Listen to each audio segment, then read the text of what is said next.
brand new episode of the day 2 of Dreamhack. This was the big day of day, Saturday. Showed up pretty early, around 1 o'clock. Finished around 9-ish.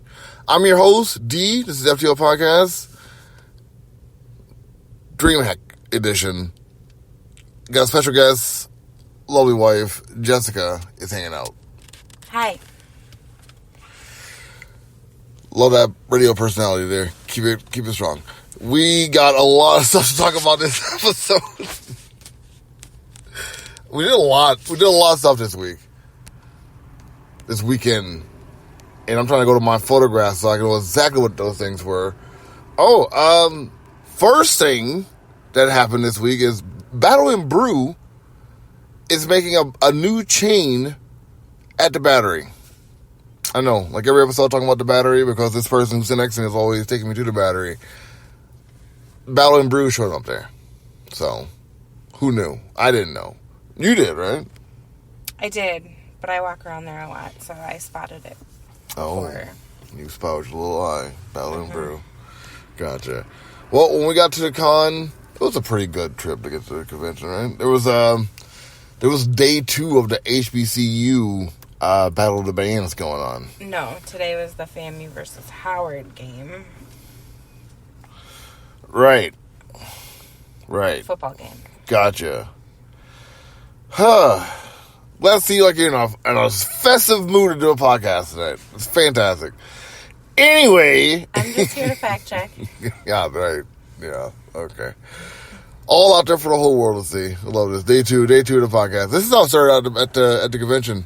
I was very nervous about how it's going to play out going to the con. With me. Yeah, in particular, because they're done it. So it was a little different. So we get to the con, we check out like the expo room. What did you think of that? A lot of technology in one space. That was what I thought of. Like, there was a lot of computers, a lot of consoles, a lot of screens, a lot of people playing these things. Right. It was interesting. It was a different dynamic. I'd never been to a convention before, so that's important to note. That like a convention like that, or a convention in general? Like a convention in, like, your space, like in the, like, nerd world. It's been to, like, corporate conventions. Gotcha. Which is much different than something like this. They got like a costume mascot, and that's just one, not tons of people in costumes walking around and whatnot. I don't even think I've seen, like, a costume mascot? No. All right. Very serious workplaces of convention you've been going to. Different wardrobe. No t-shirt and jeans? No. Or costumes. We didn't get a chance to check out any of the panels. There weren't many panels to be had, but as I said before in the previous episode, that was it Signia? The hotel. Oh, Signia by Hilton. Yeah, that. Like, it's getting made. Like, that may be the way to get more rooms for paneling, because you didn't see many panels, did you? I think there were only like 3 or 4 spaces for it. Yeah. I think there were 2 rooms dedicated to it, so that's a lot to come in and out of. Yeah, true. I got to meet Beltline Cosplay, a couple of transplants, come to Atlanta to talk about the beauty of cosplay, giving cosplayers opportunities to be themselves. There's Devarius and I don't remember. Melvis? Marlon? I don't remember. See? Bad with names. Notes. We put it in our notes, but the notes aren't in front of us right now. How embarrassing. But they remembered you. They gave you a Christmas card. Yeah, they gave me a Christmas card with their president on the front of it. It's a cute little photo. Yeah. It was nice. It was sweet. Mm-hmm. And then we finally got to check out the indie games. There was this one indie game, what was it? New Challenger. Was that the guy? New Challenger is the developer. The name of the game is right there. It is. Beat down city. She's in no mood. God, it's called Beat Down City. It's very narrative driven, but there's like some beat 'em up attached to it, like a 2D side scroller. It was an interesting game, funny as hell. Like you really got like enamored with the creator, right? I did. His name is Sean, and I got to speak with him a little bit and find out like who his target audience was. And he told me black men who live in a city. He described it as humorous. Like if you like Key and Peele, you would like some of the commentary in there. But after I met him, I looked him up on Twitter, and he seems to be a very strong voice for black game developers, and really has worked hard to like cultivate a space for black developers, and has walked away from companies and coalitions that didn't fit him. And there's a lot of Easter eggs hidden within Breakdown City about like police brutality and gentrification and just socio-political commentary in it. I would love to pick his brain a little bit more about more things that he hid in there. Also, I like games that are like that, where there's not a ton of I don't like any game where I can get lost and that game keeps you moving forward. Yeah, it did. But there's also a really developed storyline, and it's intelligent. So it's something I could see myself playing. It was a little ridiculous. You were playing as a character named Blake Omar, which is a parody of Barack Obama. And you're just doing a day in the life of like Blake Omar and seeing what you can get into, essentially. It was an interesting game. Next game we saw was Void Souls, which is like a play on Dark Souls. These two creators created this game. It's like a triangle-based type game, and you hack and slash as a triangle, but you have to avoid these situations just like you would have to in Dark Souls. Like it was really genius, like the way they put this together. It seemed like it's kind of fun. They say their target audience is for a teenager to 20-something, but I definitely think like our 8-year-old son would be a big fan of this game. Yeah.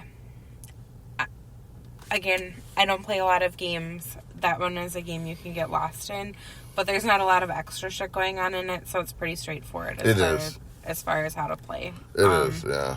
And it's aesthetically pleasing. Oh, yeah. Yeah, they had an older version that they were showing you, and then they put in their newer version. You can definitely see the difference. Like, it is a lot more bright, a lot more luminescent. So, yeah. There was this one guy here. I had his card in my pocket. I think it's gone now. What was the name of the game? His name is Joe, and his game, I'm not sure if I'm going to be able to find Allegoria, something like that? I don't remember what it's called. Yeah, it was, it's like an adventure type game, but it has like a Pokemon kind of aesthetic attached to it. Just more of, dark creatures and weapons. And you use those like to attack those creatures instead of capture them. But yeah, I'll try to put the name inside the show notes. We got to see the fashion show. Yes, leave it to me to find a fashion show at a video game convention. I succeeded there. You did it. I did it. Like, it was a good time. Like, you wanted to stick around for the whole show because T-Pain was going to be showing up. But we had, like, a lot of stuff to get into. But watching this show, we stayed for probably about... An hour? Yeah, like an hour. Maybe an hour and a half. Mm-hmm. And just, like, just watch the show. Like, they were having fun. The models were having a good time. Really getting the crowd into it. It was interesting to learn more about some of the brands behind the fashions that they were showing. It looked like the clothing was just, one stream of their all-encompassing brand. It was interesting to hear about Game Her, which is a woman-led, women-based organization for women in gaming. Would love to talk to them more about the importance of having a woman-centered space They had cute clothes, but it was great to find out more about them and their mission. I think one of the other companies was Final Form. Wasn't there one of the other companies? I can't remember. There was another one called Ghost. They're Ghost, yeah. Atlanta-based, very, very, very big brand. I think they said they have 15 million followers. They also sponsor 42 different independent content creators. They have a esports competition team. And this whole thing was sponsored by Skull's Gear. I think they did the whole sponsoring for this. Right? Yeah, and it was interesting. The president emceed alongside his wife, and he spoke a lot about gaming in general. And I don't mean to keep saying this, but I don't game, and it was nice to hear him kind of extrapolate a little bit about the importance of gaming and human connection. He told a really touching story. He really did. Resonated with me as a mom, about how he was a child and he wanted his mom to watch him play and just play with me and just watch me play and play this with me. And he said his mom never did. It was his grandmother you were talking about, because his grandmother was the person he was living with. But yeah, she never did. And then 30 years later, he bought her an Xbox. And she called him crying and said that she understood why he wanted her to play with him. And he said, just get to know your gamer. Ask them why they want to play this person, who resonates with them. And as a mom of a son who loves video games, and as someone who always seems too busy to play with him, I really took that to heart. And I'm going to try to use gaming as a medium to connect with my kid a little bit more on his level. That's sweet. Wow. I didn't know it got to you like that. Yeah, it was touching. It was a really sweet story. You can tell it was hard for him to get it out. Because I think it was the first time talking about it on open stage. I think he felt really vulnerable, but there's a lot of power in vulnerability. Yeah. Yeah. Facts. After all that was over and done, which was a great performance, I don't think we got to finish the entire set of it, but it was really nice to see. I think we got to see also the head of Ghost inside the press room too, right? Yes, he came in and enjoyed a cookie in the press room. That was a good space. Nick, you're a cool guy, man. It was really cool hanging out with you there.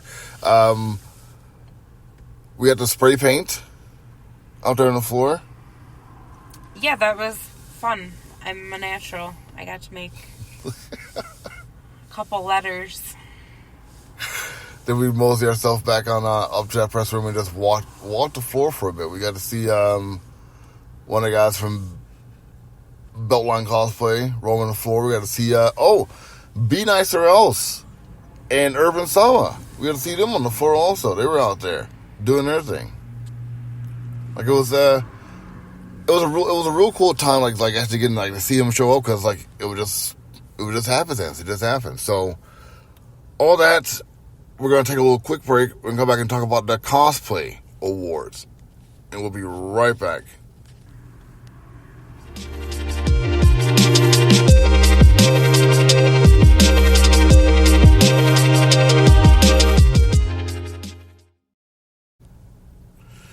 All right, we're back. Oh, man. That was, so spray paint, press room, hanging out with Nick, the fashion show, a lot of stuff we did. After all that happened, I had to take a little bit of a break, but Jessi got to participate in... I got to watch the cosplay competition. Right. There were a lot of contestants. A lot of unique costumes. I had a personal favorite of Steven Universe. Yeah, Steven Universe. We met her upstairs in the fighting room. We did. I was very excited to see her. It felt like seeing a celebrity. The energy levels were really high. I think over 50% of the people who were at the convention were probably watching. Yeah. The competition. Because after we were going back towards the floor, they had to slow down the lines to get back to the show floor, because it was just everyone wanted to see the cosplay competition. There was a host that stood out to you in all that, right? Yes, I believe she works for Dreamhack, but she, I found out later, is in charge of cosplay. and then works with the content creators and puts them together. She spoke a lot about the importance of cosplay and what it brings to a convention. And I thought it was really interesting because it does help energy levels. It does foster a sense of community. Yeah. And to see it celebrated on a main stage was really exciting. I always assumed that, like, cosplayers just walk around and don't get any kind of notoriety unless they're involved. So to see them spotlighted on the main stage. And they won, like, $1,000 per category. Yeah. So that was lovely. One of the winners said that she spent over 300 hours working on her costume. And I think it's beautiful that she got her moment in the spotlight. I think it was a character from Zelda. I can't be entirely sure. But I'll try to get like some photographs, like some high quality photographs from Dreamhack.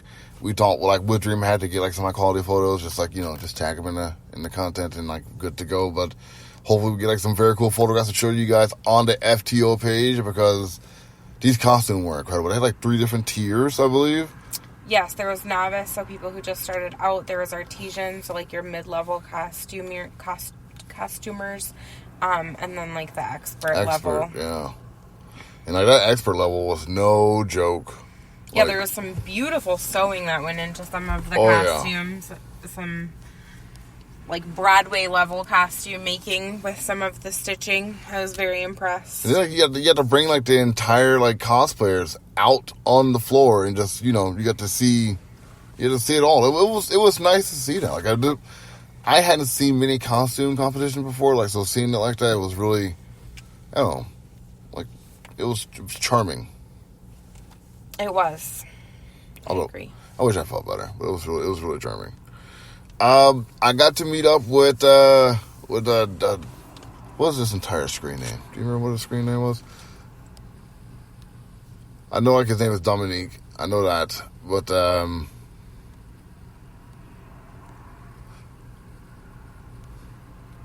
he wore his Doctor Strange costume. I think like I talked to him about LA Comic-Con. He was with his daughter. Yep, with his kids. Dominic Knight is what I'm seeing here.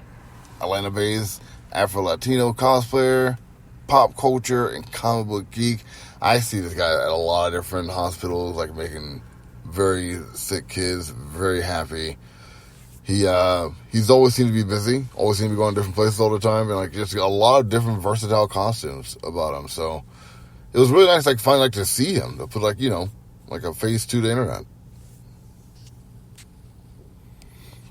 Let's see, we got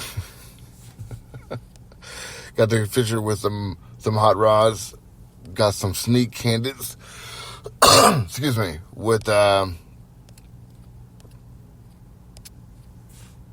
few people we met up again, and you got to play Super Smash Bros.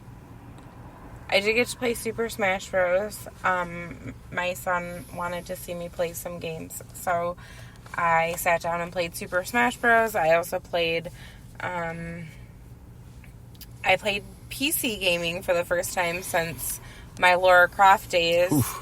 That was interesting. On Steam, which I didn't know existed. That was really exciting. As it turns out, it's hard to learn how to play PC games. With a keyboard, you just need to assume that W means walk. And the spacebar means go forward. I found that to be universally true across all the games that I played. But there's a huge catalog out there that I didn't know that anyone could access and download. And I know that some of the indie creators have their stuff on those on that platform. So it was nice to see the extensive library that exists. It was nice to see. We also got to meet Deadpool. Was it Deadpool? DP is online. Is a cosplayer who is Deadpool, and again, assume that when somebody cosplays, they cosplay as different people all the time, and then I pulled up his Instagram handle, and he is always Deadpool. Everywhere he goes, he is Deadpool, which I found to be very entertaining, and he's nailed the character. Yeah, hanging out with his buddies, he is Deadpool. Taking some emotional headshots, he is Deadpool. And like when she says that, like he is very good at it. There was a camera shining out to the audience from the Creator Hub, the Creator Stream Studio, and he can see himself on his camera. He started putting a gun at the screen of himself and myself taking a photograph of him, and really just having a good old time. It was hilarious, like to say the least. It was a fun, very Deadpool-esque moment, and I want to remember that. I really am. Like it was, he got us both to laugh, right? Absolutely. It was a good time. I think that was the point. Our trip sort of get a little bit more wrapped up. We try to find our incredible dancer, the DDR dancer. We couldn't find her anywhere. Yeah, I was enamored with her on Friday night. She was killing a DDR with a more complex footboard. I could not find her today, though I did circle back to the gaming spot where she was at like 6 or 7 times to find her. So hopefully she'll be there tomorrow. There was a different gentleman there who was dancing. He wasn't bad himself, in all honesty. He was actually really good. Kind of killed it a few times. Yeah, there is a huge culture there for the competitive esports. There are a couple different stages dedicated to teams and people playing against each other, and with teams from all over the world, I would assume. And I know that a lot of